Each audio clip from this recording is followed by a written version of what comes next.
दिल्ली सरकार के पर्यावरण मंत्री गोपाल राय ने प्रेस कॉन्फ्रेंस कर दिल्ली के किसानों के लिए बड़ी खुशखबरी दी है। गोपाल राय ने कहा कि दिल्ली के अंदर किसानों ने गेहूं की कटाई शुरू कर दी है। नरेला और नजफगढ़ कृषि मंडी में दोनों जगहों पर MSP के आधार पर खरीदारी केंद्र शुरू किए जा रहे हैं। इन खरीदारी केंद्रों पर रजिस्ट्रेशन और कागजों का सत्यापन का काम किया जाएगा।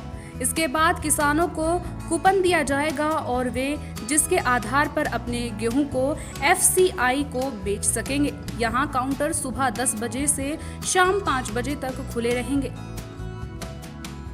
गोपाल राय ने दिल्ली के प्रदूषण पर बोलते हुए कहा कि जितनी रिपोर्ट आ रही हैं वो ये कह रही हैं कि दिल्ली के अंदर जो प्रदूषण है उसमें दिल्ली के अंदर प्रदूषण पैदा करने के सोर्स का योगदान लगभग 31% है। जब तक NCR के इलाकों में भी एक्शन प्लान नहीं बनाया जाता तब तक प्रदूषण कम नहीं हो सकता।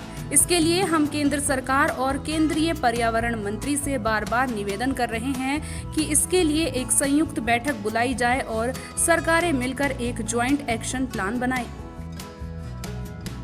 किसानों की गेहूं की फसल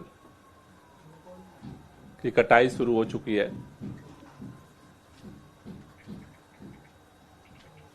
गेहूं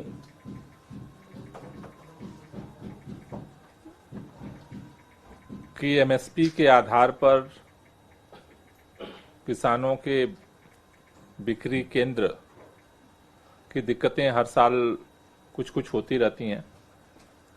उसके समाधान के लिए आज हमने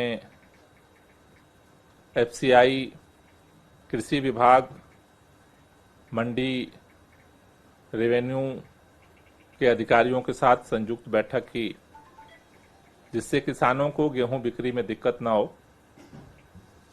इस बैठक में जो निर्णय लिए गए कि दिल्ली के अंदर नरेला कृषि मंडी में और नजफगढ़ कृषि मंडी में दोनों जगहों पर MSP के आधार पर खरीदारी केंद्र शुरू किए जा रहे हैं। ये जो खरीदारी केंद्र हैं, इन दोनों जगहों पर रजिस्ट्रेशन और उनके कागजों के वेरिफिकेशन का काम किया जाएगा।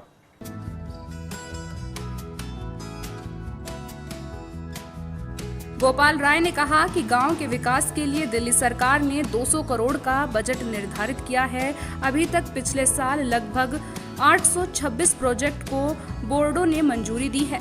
जिन कार्यों की बोर्ड ने मंजूरी दी है उनमें सड़कें, नाली और सामुदायिक शौचालय जैसे काम हैं।